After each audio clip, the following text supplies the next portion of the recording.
Personne à Paris ne veut l'admettre. Mais tout le monde le voit, les relations franco-chinoises ne se fissurent plus.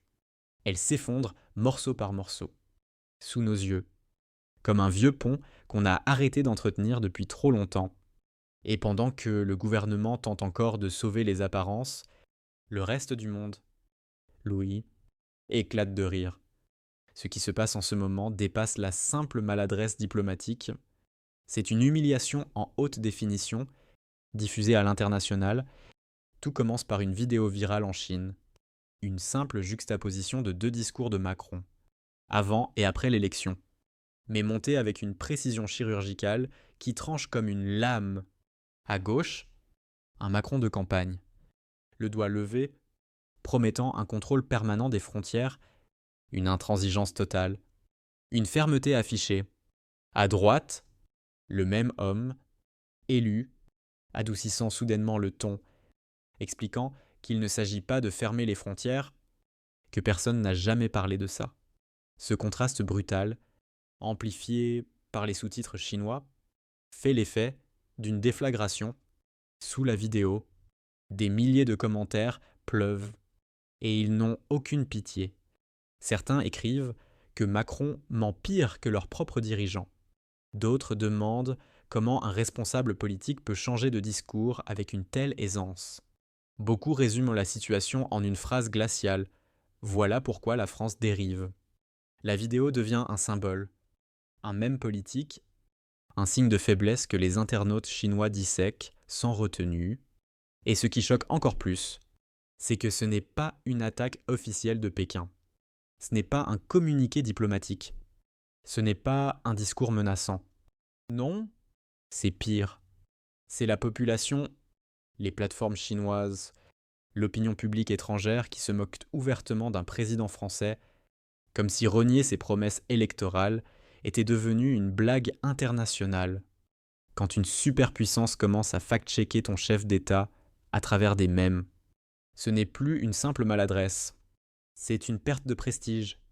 Pendant que Macron et ses ministres essaient tant bien que mal de garder leur sérieux sur la scène internationale, un phénomène encore plus explosif se produit. L'opposition française, elle gagne du terrain, mais pas en France. En Chine, là-bas, Marine Le Pen devient soudain un sujet tendance. Des discussions émergent un peu partout. La femme politique française qui comprend l'économie, celle qui parle quelques mots de mandarin, celle qui a tenu, depuis des années, une ligne internationale jugée pragmatique. Des extraits d'interviews ressurgissent, repartagés par des centaines de milliers d'utilisateurs. Des commentaires apparaissent. Enfin, une politicienne française qui parle business plutôt que moralisation. Une autre écriture revient souvent. Si la France veut redevenir sérieuse, ce n'est pas du côté du gouvernement actuel qu'il faut regarder. Et cette perception, qu'on la partage ou non, en dit long sur le déplacement du rapport de force symbolique. Ce contraste devient tellement flagrant qu'en France, certains commencent à accuser le Rassemblement national d'être téléguidé par des puissances étrangères, non pas parce qu'il existe des preuves, mais parce qu'une partie de l'establishment refuse d'accepter qu'un parti d'opposition puisse inspirer plus de respect diplomatique qu'un gouvernement en exercice. Le raisonnement est absurde, mais révélateur. Quand un système ne comprend plus sa propre perte d'influence, il cherche un coupable extérieur. Et pendant que les représentants français sont reçus à Pékin dans des conditions de plus en plus effacées, parfois même relégués dans des minibus au lieu de convois officiels, ils restent silencieux, pas de réaction, pas de position claire, pas de fierté assumée. Ils s'installent face au pouvoir chinois avec l'air de demander pardon pour exister, comme si la France n'était plus qu'un figurant dans le théâtre géopolitique. Voilà le cœur du problème.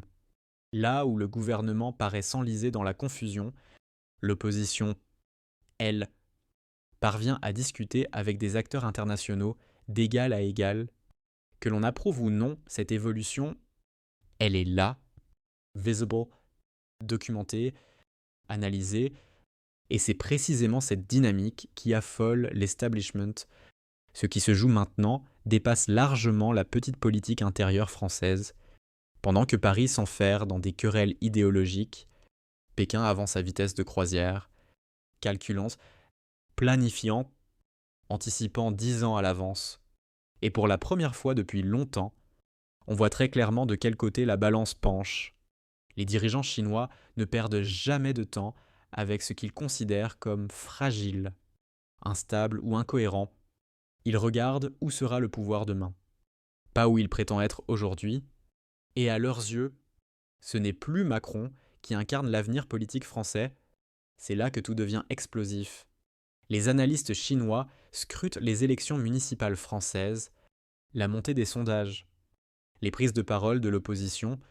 Ils lisent la politique française comme un rapport financier, et selon cette lecture pragmatique, un parti apparaît comme une valeur en croissance, tandis que le gouvernement actuel ressemble à un actif en perte de vitesse.